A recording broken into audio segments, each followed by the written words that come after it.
Depuis le lancement du Green Deal en 2019, Bruxelles orchestre méthodiquement la disparition de nos véhicules thermiques. Cette offensive réglementaire, présentée comme une transition écologique, cache en réalité une guerre économique et technologique contre l'automobile accessible et réparable. Mais qui profite réellement de cette transformation radicale de notre mobilité ? Derrière les slogans environnementaux se dissimule un plan d'obsolescence organisé qui transformera radicalement notre rapport à la mobilité. L'interdiction de l'e-1035 des motorisations thermiques neuves ne constitue que la partie visible d'un iceberg normatif. Le règlement européen 2019-631, amendé en 2023, impose déjà des objectifs CO2 impossibles à atteindre sans basculement massif vers l'électrique. Les constructeurs subissent des pénalités de 95 € par gramme de CO2 excédentaire et par véhicule vendu, selon l'Association des constructeurs européens d'automobiles dans son rapport de 2024. Avec 10 millions de voitures vendues annuellement en Europe, ces amendes peuvent dépasser 15 milliards d'euros. Cette pression financière force l'abandon programmé des thermiques rentables au profit d'électriques subventionnés. La stratégie européenne ne s'arrête pas aux véhicules neufs. Euro 7 adopté en 2024 resserre l'étau sur les véhicules existants, en durcissant drastiquement les seuils d'émission en conditions réelles de conduite. Pour la première fois dans l'histoire automobile, cette norme vise aussi les particules d'abrasion des freins et des pneumatiques.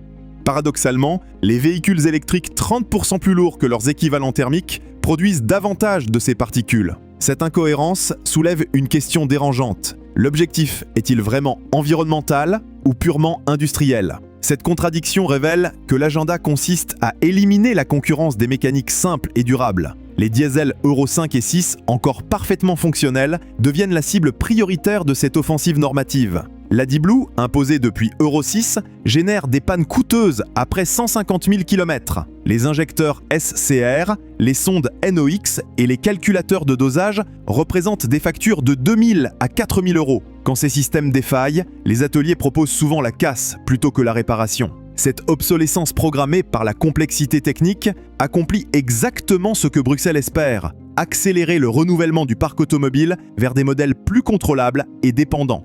Le contrôle technique devient également un instrument de cette guerre administrative. Les nouveaux seuils de particules fines, mesurés directement à l'échappement, éliminent progressivement les diesels anciens, même en bon état mécanique.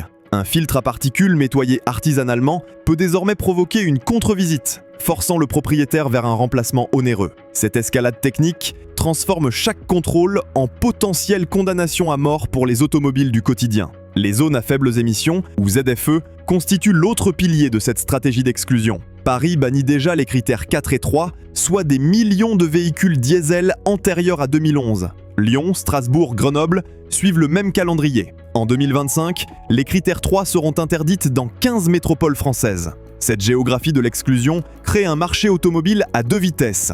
Les centres-villes réservés aux électriques, neufs et coûteux, la périphérie pour les thermiques déclassés. Comment accepter cette fracture sociale organisée au nom de l'écologie ? Cette discrimination géographique révèle la dimension sociale de l'offensive européenne. Un père de famille ouvrier, possédant un diesel critère 3, ne peut plus accéder à son travail en centre-ville. Sa voiture, achetée 15 000 € il y a 5 ans, ne vaut plus que 8 000 € à cause des restrictions de circulation. Il doit s'endetter pour acheter un véhicule électrique à 25 000 € minimum ou accepter l'assignation résidentielle en périphérie. Cette ingénierie sociale par l'automobile redessine violemment la carte des inégalités urbaines. Les constructeurs réagissent en abandonnant discrètement leurs projets les plus ambitieux. Stellantis annule son pick-up électrique Ram 1500 Revolution après 3 reports successifs. Suzuki renonce au full hybride sur ses Vitara et S-Cross, jugeant la technologie décevante en rapport coût-efficacité. Même Porsche, pourtant pionnier avec la Taycan, maintient les motorisations thermiques sur ses futurs modèles face à la désaffection clientèle. Cette résistance du marché s'explique par l'accumulation des désillusions techniques. Les tests australiens de 2025 révèlent des autonomies réelles inférieures de 5 à 23% aux valeurs constructeurs. Les rappels se multiplient également. Mini rappelle 140 000 véhicules électriques pour risque d'incendie de batterie. Ford suspend la recharge de ses Kuga hybrides après plusieurs courts-circuits. Renault rappelle 15 722 Alpine A290 pour défaillance du calculateur onduleur. La fiabilité électronique, pilier supposé de la révolution électrique, s'avère catastrophique. MG, dernier au classement Wattcar avec 76,9 sur 100, illustre parfaitement cette crise qualitative. 30% des propriétaires rencontrent des problèmes. 68% des véhicules restent plus d'une semaine en réparation. Les pièces détachées importées de Chine mettent des mois à arriver. Cette dépendance logistique transforme chaque panne en calvaire pour l'automobiliste.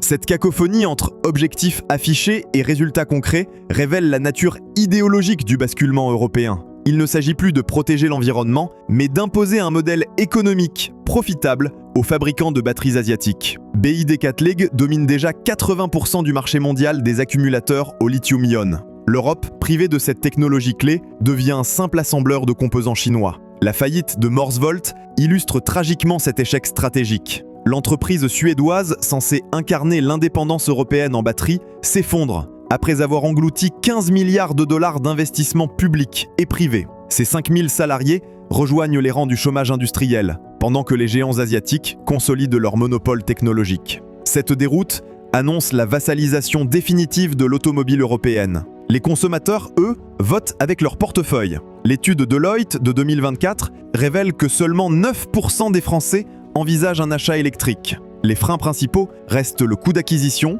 la durée de recharge, l'angoisse de l'autonomie et les frais de remplacement des batteries. Cette désaffection massive contraste avec l'acharnement réglementaire européen. Jamais une révolution industrielle n'avait été imposée malgré la résistance populaire. La décote électrique traduit cette méfiance en chiffres brutaux. Une Renault Zoé électrique de 2020, vendue 33 000 € neuve, s'échange aujourd'hui entre 8 et 12 000 €. Perte de valeur 60% en 4 ans. Tesla Model 3, pourtant référence du segment, perd 30 à 50% en 3 ans seulement. Cette hémorragie financière décourage les acheteurs particuliers et enrichit artificiellement le marché de l'occasion électrique. Face à cette situation, les constructeurs tentent de sauver les meubles. BMW affirme ne jamais abandonner complètement les moteurs thermiques. Son PDG, Oliver Zipse, critique ouvertement l'échéance 2035, jugée irréaliste et fragilisante pour l'industrie européenne. Même Porsche, contraint d'investir 1,8 milliard supplémentaire dans l'électrification, maintient ses futures sportives en version thermique haut de gamme. Cette résistance industrielle tardive ne peut plus inverser la mécanique réglementaire. L'ETS2, marché carbone étendu au carburant dès 2027, renchérira structurellement essence et gazole. La FIR impose des bornes de recharge tous les 60 km, financées par tous les contribuables pour quelques privilégiés électriques. Le GSR2 généralise les assistants électroniques obligatoires, multipliant capteurs, coûts d'entretien. Cette accumulation normative forme un véritable système d'éviction des voitures abordables et réparables. Chaque directive européenne resserre l'étau sur l'automobile populaire. L'objectif avoué reste de transformer le transport individuel en service de mobilité contrôlé,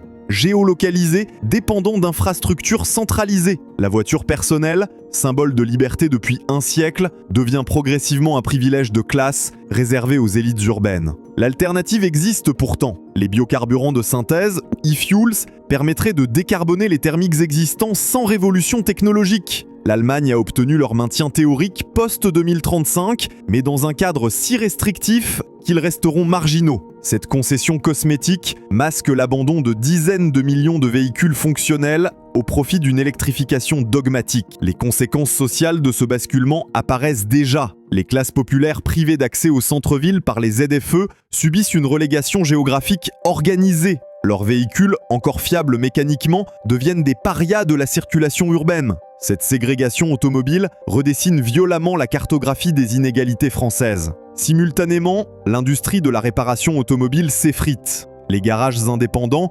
incapables d'investir dans l'outillage électronique complexe, ferment progressivement. Les véhicules électriques, tributaires de mises à jour logicielles et de pièces propriétaires, concentrent la maintenance chez les concessionnaires. Cette centralisation technique élimine la concurrence et renchérit l'entretien. La réglementation européenne s'enrichit constamment de nouvelles contraintes.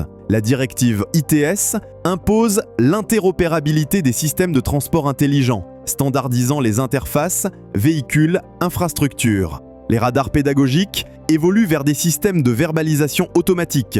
L'ISA, limitateur de vitesse intelligent, devient obligatoire sur tous les véhicules neufs depuis juillet 2024. Ces dispositifs, présentés comme sécuritaires, établissent progressivement un contrôle administratif total sur la mobilité individuelle. La directive sur la performance énergétique des bâtiments s'étend maintenant aux garages et parkings. Les nouvelles constructions doivent obligatoirement prévoir un pré-câblage électrique pour bornes de recharge, grevant le coût immobilier. Cette électrification forcée des infrastructures privées constitue une subvention déguisée aux véhicules électriques, financée par l'ensemble des propriétaires, qu'ils possèdent ou non un véhicule électrique. Le système européen d'échange de quotas carbone, étendu aux carburants routiers par ETS2, créera dès 2027 une volatilité artificielle des prix à la pompe. Cette instabilité chronique empêchera tout calcul économique rationnel pour les automobilistes, les poussant vers l'électrique par lassitude administrative. La prévisibilité tarifaire de l'électricité domestique,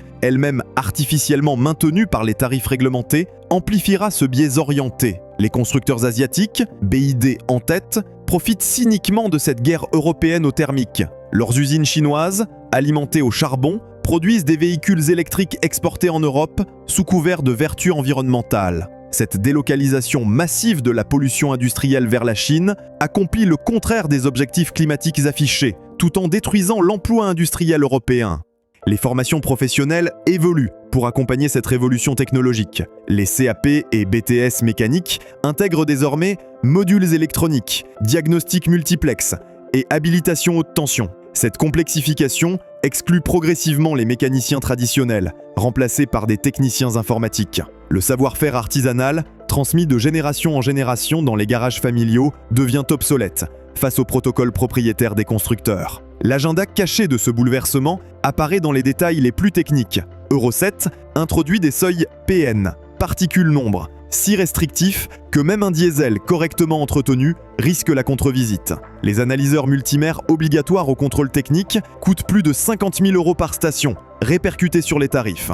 Cette surenchère instrumentale vise explicitement les automobiles du quotidien, incapables d'absorber ces frais supplémentaires. Les nouvelles homologations, WLTP, remplaçant l'ancien cycle NEDC, pénalisent systématiquement les gros moteurs atmosphériques, au profit des hybrides complexes. Un V6 essence naturellement aspiré, pourtant fiable et réparable, affiche désormais des consommations officielles prohibitives, orientant artificiellement les choix vers des motorisations électrifiées, aux pannes coûteuses. Le secteur de l'assurance automobile reflète également cette transformation technologique. Les véhicules électriques subissent des surprimes de 30% par rapport aux thermiques équivalents. Cette pénalisation financière traduit directement le risque accru d'incendie de batterie, les coûts de réparation après accident et l'immobilisation prolongée pour maintenance spécialisée. Les assureurs intègrent progressivement ces réalités économiques dans leur grille tarifaire, révélant l'imposture du coût total de possessions électriques prétendu avantageux.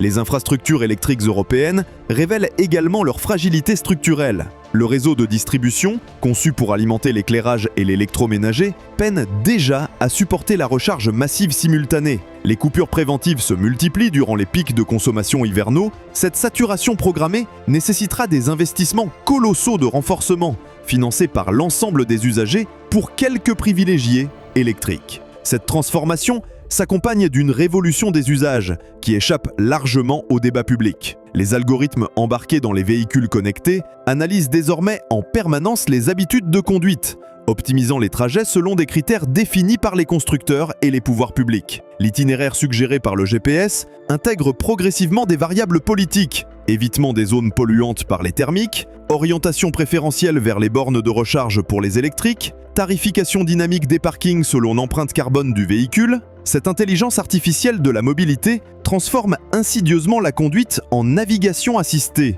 Le conducteur, progressivement déresponsabilisé, délègue ses choix d'itinéraire à des systèmes qu'il ne maîtrise plus. Les véhicules anciens, dépourvus de cette connectivité, deviennent rapidement obsolètes dans un écosystème urbain conçu pour les machines communicantes.